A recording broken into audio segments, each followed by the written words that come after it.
It's the TEFL Express podcast, brought to you by TEFL Express, your partner in the world of teaching English as a foreign language. For all the latest and greatest in the world of TEFL training and materials, please visit our website at teflexpress.co.uk. Enjoy the show!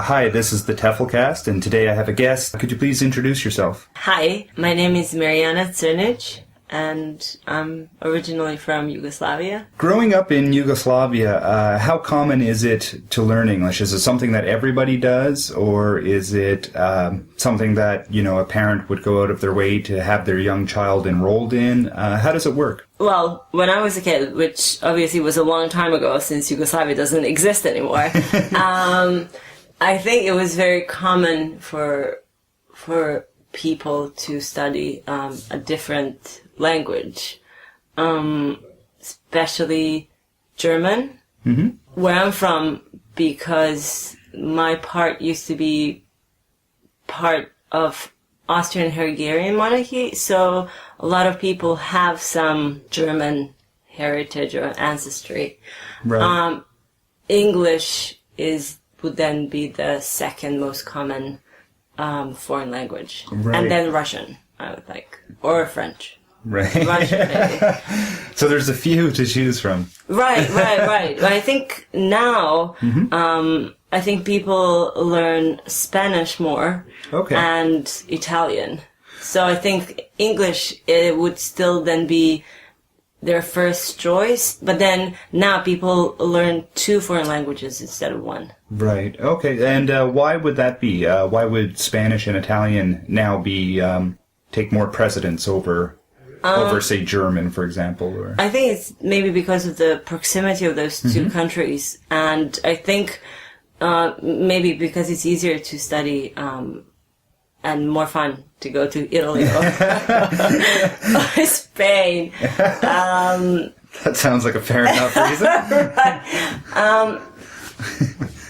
Yeah, I think you definitely would learn English and then choose another second language. And people and students back home start as young as 10, choosing their second language. Wow, so you would okay. start maybe 5 or 6. You would start with your, first second language, and then after a couple of years, your school would introduce the second foreign language. Wow. Okay. And then you have a choice of couple languages. So by 10 though, you're already working at your second language. Right. Wow. Okay. Right. So it's very busy.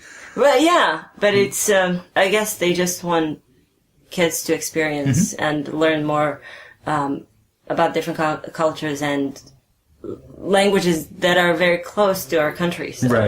Right. And languages that ultimately, help you excel and succeed in life as well. Right. Yes. That's good. That's very good. As a child, then, what languages did you learn? What did you study? I studied, English, and then French. And French. And Latin. And Latin. Yes. But not as a kid, later in high school. So English, French, Latin. Yeah. And Latin came in high school. Right.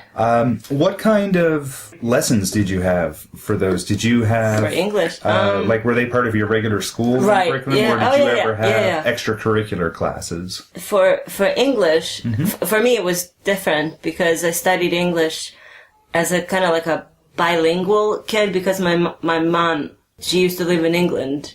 So my brother and I, we were brought up speaking both languages, right. like Serbian and English.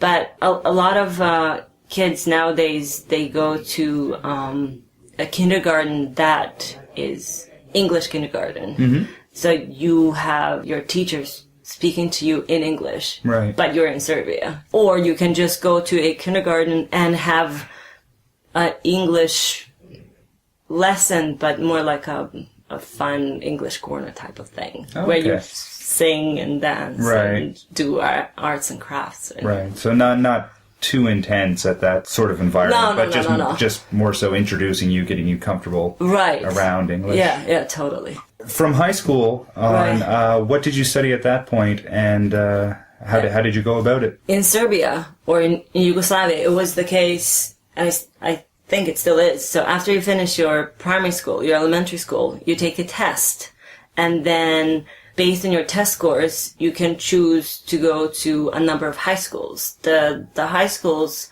that would require the highest score on that particular test are grammar schools. Mm-hmm. And then you have other more specialist high schools, like medical high schools. So a lot of students, I think nowadays medical high schools are the most popular high schools, because in 4 years you study all the subjects that you would study in when you go to medical school, and you have 1 day in second or third year of high school where you spend with doctors in a hospital. And the only way you can become a registered nurse back home is if you finish one of those high schools. So that's for medicine. You have for business, you have for